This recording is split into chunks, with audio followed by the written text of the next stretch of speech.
இது மகிமை நேரம்.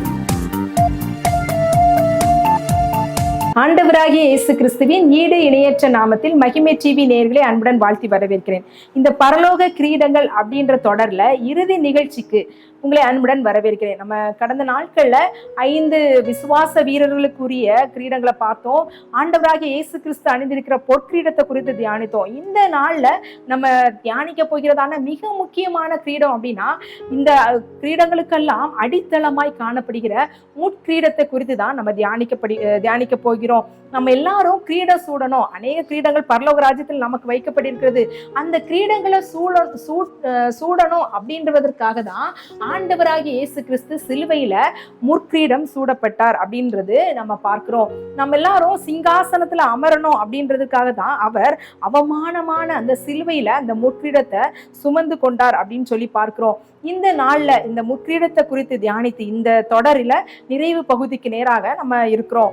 இந்த ஆண்டவருடைய பாடுகளை நம்ம அதிகமா தியானிக்கும் போது அந்த பாடுகளை மாத்திரம் அந்த முற்கிரீடத்தை தியானிக்கிறோம். ஆனா அந்த முற்கிரீடம் தான் நமக்கு பொற்கிரீடமாய் சூடப்படுவதற்கு அவர் வந்து அந்த சிலுவையில வெற்றி சிறந்தார் அப்படின்றத நம்ம மனதுல கொள்ள வேண்டும். முற்கிரீடத்துல இந்த சில ரகசியங்களை குறித்து நம்ம பார்க்கலாம். ரோம போர்ச்சேவர்கள் ஆண்டவரை நிந்திப்பதற்காக, அவமானப்படுத்துவதற்காக முற்கிரீடத்தை சூடுறாங்க. இதுல என்னென்ன உண்மைகள் நம்ம கற்றுக்கொள்ளணும் அப்படின்றத குறித்து தியானிக்கலாம். இது வந்து சாபத்தின் முடிவாய் காணப்படுகிறது. ஆதியாகமம் 3ஆம் அதிகாரத்துல ஆண்டவர் அந்த சாபம் முள்ளும் குறுக்கும் பிறப்பிக்கும் அப்படின்ற ஒரு சாபமான வார்த்தை மனுக்குலத்துக்கு நேராக கடந்து வருகிறது. இந்த சாபத்தை மேற்கொள்வதற்காக ஆண்டவர் சிலுவையில முற்கிரீடத்தை சூட்டினதுனால, மரத்தில தூக்கப்பட்டதுனால சபிக்கப்பட்ட நமக்கு உள்ள அந்த ஆக்கினை சாபம் எல்லாம் நீங்கி போனது. மரத்திலே தூக்கப்பட்ட எவனும் சபிக்கப்பட்டவன் என்று எழுதியிருக்கபடி கிறிஸ்து நமக்காக சாபமானார். நம்முடைய சாபத்தை அவர் சுமந்து கொண்டார். அந்த முற்கிரீடத்தை அந்த சிலுவையில சுமந்ததுனால நம்முடைய சாபத்தின் இந்த முள்ளும் குறுக்கும் பிறப்பிக்கும் அப்படின்ற சாபத்தின் அடையாளத்தை அவர் சுமந்து நம்மை ஆசீர்வாதமாய் நம் பொற்கிரீடம் தரிப்பிப்பதற்கு ஏதுவான வெற்றியாய் அவர் அதை மாற்றி கொடுத்தார். அதற்காக அடுத்ததான் நம்ம பார்க்கும்போது அநேக நேரங்கள்ல பாவம் எங்க பிறப்பிக்கப்படுகிறது அப்படின்னா சிந்தனைகளில தான் அநேக நேரங்கள்ல பாவங்கள் முதலாவது பிறப்பிக்கப்படுகிறது. நம்முடைய சிந்தையில நம்ம யோசிக்கிறதான யோசனைகள் செயல் வடிவம் பெற்று அது என்ன செய்து பாவமாய் மாறுகிறது. அந்த பாவ சிந்தனைகளை அவர் மேற்கொள்வதற்கான பலத்தை அந்த முற்கிரீடத்தின் மூலமாக நமக்கு பெற்று கொடுத்து தந்திருக்கிறார். அந்த கல்வாரி திரு ரத்தத்தினால நம்முடைய சிந்தனைகள் சுத்திகரிக்கப்படும்படியாக அவர் முற்கிரீடத்தை சூட்டி கொண்டார். அடுத்தாக ராஜரீகத்தின் அடையாளம், அதிகாரத்தின் ஒரு அடையாளம். ராஜாக்கள்லாம் நினைச்சுவாங்க கிரீடத்தை சூட்டுவாங்க. யூதருடைய ராஜா அப்படின்னு சொல்லிதான் அவமானப்படுத்துவதற்காக அந்த கிரீடம் ஆண்டவருக்கு தரிப்பிக்கப்பட்டது. ஆனா அவர் சர்வ வல்லமையுள்ள தேவன் அப்படின்ற அதிகாரத்தை அது வந்து என்ன செய்யுது, பிரகடனப்படுத்துகிறதாய் காணப்படுகிறது. ஆதி மனிதனாகிய ஆதாம் இழந்த அந்த தேவ தன்மை ஆண்டவருக்கும் அவர்களுக்குரிய அந்த அதிகாரத்தை இழந்ததான காரியத்தை இந்த முற்கிரீடத்தின் மூலமாக ஆண்டவர் மீண்டுமாய் மனுக்குலத்துக்கு பெற்றுக் கொடுத்திருக்கிறாரு. இந்த முற்கிரீடத்தை ஆண்டவர் தரிப்பிக்கும் போது அவருக்கு அநேக வலி வேதனைகள், அப்படியே ரத்தம் எல்லாம் சொட்டப்பட்டது. இந்த காரியங்கள், இந்த வலி வேதனைகள்லாம் ஆண்டவர் எதற்காக சுமந்து கொண்டார் அப்படின்னா, நீங்களும் நானும் பரலோகத்துல எல்லா கிரீடங்களையும் பெற்றுக்கொள்ளணும் அப்படின்னு சொல்லிதான் இந்த முற்கிரீடத்தை அவர் சுமந்து கொண்டார், ஏற்றுக்கொண்டார். ஒரு எடுத்துக்காட்டாக ஒரு நபரை குறித்து நம்ம பார்க்கலாம். அடோனிராம் ஜட்சன் அப்படின்ற ஒரு மிஷனரி பர்மா தேசத்துக்கு போனாரு. அங்க முதல் 6 ஆண்டுகள் அவரால் எந்த ஆத்மாவையும் ஆதாயப்படுத்த முடியல. ஆனா ஒரு சில நாட்கள் கழித்து அவரை என்ன செஞ்சாங்க, இவர் வந்து வேவு பார்ப்பதற்காக வந்திருக்காரு, உழவு பார்த்திருக்காரு அப்படின்னு சொல்லி தவறான குற்றம் சாட்டப்பட்டதுனால சிறையில என்ன செய்தாரு, அவர் கைது செய்யப்பட்டு சிறையில் அடைக்கப்படுறார், தலைகீழாக தொங்க விடப்படுகிறார். அந்த தேசத்திலே அவருடைய மனைவி பிள்ளைகளையும் அவர் இழக்கிறார். ஆனாலும் அவர் சோர்ந்து போகாமல் அந்த முற்கிரீடமாகிய அந்த கடினமான பாதையை சுமந்தவராய் அந்த வேதாகமத்தை பர்மிய மொழியில மொழிபெயர்க்கிறார். இன்றும் அவருடைய வேதாகமத்தை மொழிபெயர்த்தனால அநேகர் ரட்சிக்கப்பட்டு ஆண்டுடைய மந்தைக்கு நேராக இழுத்து கொண்டப்பட்டவர்களாக காணப்படுகிறார். ஒருவேளை இந்த முற்கிரீடமான ஒரு சூழ்நிலை இந்த அடோனிராம் ஜட்சனுக்கு காணப்பட்டாலும் இன்று வரைக்கும் ஆண்டவருடைய பொற்கிரீடத்தையும் ஆண்டவருடைய கிரீடத்தை சுமந்து செல்லுகிறவராய் அவர் அந்த கிரீடம் மாற்றப்பட்டது. ஒருவேளை நம்முடைய வாழ்க்கையிலும் சில நேரங்கள்ல போராட்டங்கள், நிந்தைகள், அவமானங்கள், இப்படிப்பட்டதான முள்கிரீடமான சூழ்நிலைகள், அவமானத்தால ஏளனப்படுத்தப்படுகிறதுனால இப்படிப்பட்ட காரியங்கள் நம்முடைய வாழ்க்கையில நடக்கும்போது நம்ம ஒருவேளை போராட்டமாய் காணப்படுகிறோம். எனக்கு முள்ளுதான், இதெல்லாம் எனக்கு முள்ளா காணப்படுகிறது, இந்த என்னுடைய வாழ்க்கையில இதெல்லாம் முள்ளாய் காணப்படுகிறது அப்படின்னு சொல்லி ஒருவேளை நீங்க கலங்கி கொண்டிருக்கலாம். ஆண்டவர் நமக்காக முள்கிரீடம் தரிப்பதனால எல்லா விதமான ஆசீர்வாதங்களையும் பெற்றுக்கொள்வதற்கு அது அடித்தளமாய் காணப்பட்டது. அதுக்கு நம்ம என்ன செய்யணும் அப்படின்னா, விசுவாசத்தோடு அதை சுதந்திரிக்கிறவர்களாய் காணப்படணும். பூமியில நம்ம கஷ்டப்படாம பரலோகத்துல நம்ம கிரீடத்தை எதிர்பார்க்கவே முடியாது.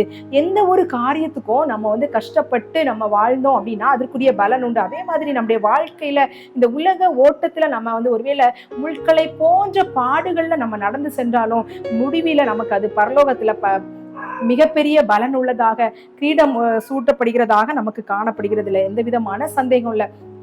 கடந்த 6 நாட்களும் நம்ம கிரீடத்தை பார்த்தோம்.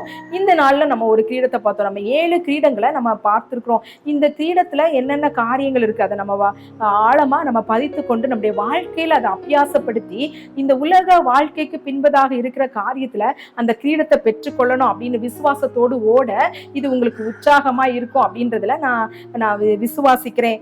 முதலாவது நம்ம என்ன பார்த்தோம் அப்படின்னா, அழியாத கிரீடம். யோசேப்பை போல தன்னுடைய சரீரத்தை நம்ம அடக்கி ஒடுக்குகிறவர்களாக இருந்தோம் அப்படின்னா அவங்களுக்கு அந்த அழியாத கிரீடம் நமக்கு கிடைக்கும் அப்படின்னு சொல்லி பார்த்தோம். நீதியின் கிரீடம் அடுத்ததாக 2வதாக நம்ம பார்த்தோம். பவுலை போல விசுவாசத்தை காத்து கொண்டு ஓட்டத்தை முடிக்கிறவர்களுக்காக இந்த நீதியின் கிரீடம் ஆயத்தமாக்கப்பட்டு கொண்டிருக்கிறது அப்படின்னு பார்த்தோம். அடுத்ததாக அந்திரேயாவை போல யாரையாவது ஒரு நபரை ஆண்டவரிடத்துல வழி நடத்துகிறவர்களுக்காக மகிழ்ச்சியின் கிரீடம் ஆயத்தப்பட்டு கொண்டிருக்கிறது. நாமும் யாரையாவது ஆதாயப்படுத்தணும் அப்படின்னு நம்ம தியானித்தோம். அடுத்ததாக ஜீவ கிரீடத்தை குறித்து நம்ம பார்த்தோம்.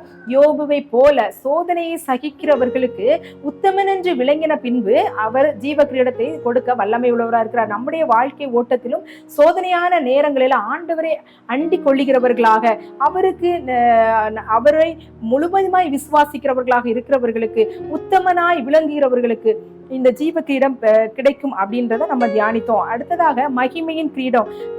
பேதுருவை போல மந்தைய மேய்க்கிறவர்களுக்காக, ஒருவேளை ஊழியத்தில் இருக்கிறவர்களுக்காக மாத்திரம் இல்ல, நம்முடைய குடும்பத்துல நம்முடைய பிள்ளைகளை ஆண்டவருக்காக வழி நடத்துகிறவர்களா இருந்தாலும் இந்த மகிமையின் கிரீடம் நமக்காக ஆயத்தப்படுத்திக் கொண்டிருக்கிறது அப்படின்றத குறித்து நம்ம தியானித்தோம்.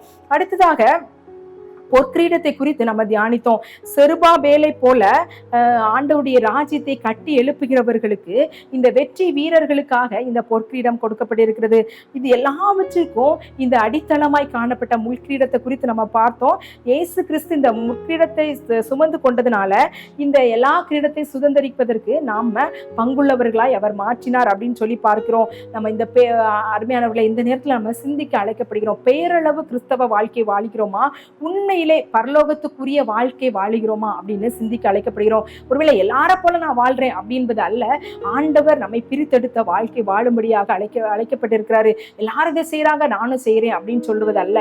ஆண்டவருக்காக வைராக்கியம் பாராட்டுகிறவர்களாக நம்ம வாழணும். அவருக்காக வைராக்கியம் பாராட்டும் போது கண்டிப்பாக இந்த கிரீடங்களை நாம் சுதந்திரித்துக் கொள்வோம். இப்படிப்பட்ட வல்லமைகளை ஆண்டவர் தரணும் அப்படின்னு சொல்லி நம்ம ஜெபிக்கலாம். ஏன் அப்படின்னா ஆண்டவர் சொல்லியிருக்காரு, ஒருவனும் உன் கிரீடத்தை எடுத்துக்கொள்ளாதபடிக்கு எச்சரிக்கையாயிரு அப்படின்னு சொல்லியிருக்காரு. இந்த எச்சரிப்பின் செய்தியை ஒவ்வொரு நாளும் நம்ம நினைவில் கொண்டு அவருடைய கிரீடத்துக்கு உரியவர்களாக வாழணும் அப்படின்னு சொல்லி நம்ம ஜெபிக்கலாம். எங்களை அதிகமாய் நேசிக்கிற எங்கள் அன்பின் கர்த்தாவே, இந்த நல்ல நாளுக்காக உமக்கு நன்றி செலுத்துகிறோம். இந்த வாரத்திலும் பரலோக கிரீடங்கள் அப்படின்ற தலைப்பில் ஆண்டவரே ஒவ்வொரு நாளும் ஒவ்வொரு கிரீடத்தை குறித்து தியானிக்க வைத்தீங்க. அதுக்காக உமக்கு நன்றி செலுத்துகிறோம். ஆண்டவரே, எல்லாவற்றிற்கும் மேலாக நீர் முள்கிரீடம் சூட்டதுனால ஆண்டவரே, அந்த ரட்சிப்பினால ஆண்டவரே நாங்கள் எல்லா கிரீடத்தையும் சுதந்திரிக்க எங்களை தகுதிப்படுத்திருக்கீங்க. அதுக்காக உமக்கு ஸ்தோத்திரம். நாங்க இந்த உலக வாழ்க்கையில இம்மைக்காக மாத்திரம் அல்ல தகப்பனே, மறுமைக்குரிய காரியங்களையும் பரலோகத்துக்குரிய காரியங்களையும் ஒவ்வொரு நாளும் ஆண்டவரே யோசி அதன்படி நடக்க எங்களை ஆண்டவரே எங்களை தகுதிப்படுத்துங்கப்பா. ஆண்டவரே, உங்களுடைய முற்கிரீடத்தை நீங்க எங்களுக்காக சுமந்து ஒவ்வொரு கிரீடத்தையும் நாங்கள் பெற்றுக்கொள்ளக்கூடிய கிருபை தந்திருக்கீங்க. எங்களுடைய இந்த உலக வாழ்க்கையில ஆண்டவரே நாங்கள் அன்றாடம் கடந்து போகிறதான எல்லா பிரச்சனைகளுக்குரிய சொல்யூஷனுக்காக ஆண்டவரே அவார்டாக நீர் ஆண்டவரே கிரீடத்தை வைத்திருக்கீங்க என்பதை நாங்கள் விசுவாசிக்கிறோம். அந்த விசுவாசத்தோடு எங்களுடைய வாழ்க்கை ஓட்டத்தை பரலோகத்துக்குரியவர்களாக ஓடவும் ஆண்டவரே எங்களுடைய குடும்பத்திலும் எங்களுடைய திருச்சபையிலும் சபையிலும் ஆண்டவரே உயிர்மீட்சி அடையும்படியாக எங்களை கருவிகளாக நீங்க மாற்றும்படியாக ஜெபி ஜெபிக்கிறோம். ஆண்டவரே, வேறுமனே ஆண்டவரே இந்த காரியங்களை கேட்கிறவர்களாக மாத்திரம் அல்ல தகப்பனே, பரலோகத்துக்குரிய காரியங்களை செய்கிறவர்களாகவும் மற்றவர்களை ஆத்தும ஆதாயம் செய்கிறவர்களாக எங்களை மாற்றுங்க. அப்படிப்பட்ட வல்லமையும் வரத்தையும் கிருபைகளையும் பலனையும் ஒவ்வொரு நாளும் எங்களுக்கு தந்தருளும்படியா ஜெபிக்கிறோம். எல்லா நாளும் ஆண்டவரே உம்முடைய சித்தத்தின்படி நாங்கள் வாழும்படியான கிருபையை எங்களுக்கு தாங்க. ஆண்டவரே, எங்களை தாழ்த்துகிறோம், வெறுமையாக்குறோம். நீர் பெருக, நாங்கள் சிறுக. இயேசுவின் மூலம் ஜெபிக்கல நல்ல பிதாவே, ஆமீன். பரலோக கிரீடங்கள் அப்படின்ற தொடரை நம்ம பார்த்தோம். இன்னொரு புதிய தொடர்ல உங்களை சந்திக்கிறோம். அது வரைக்கும் கர்த்தருடைய கிருபை ஆசீர்வாதம் உங்களோட அனைவரோடும் இருப்பதாக. ஆமீன்.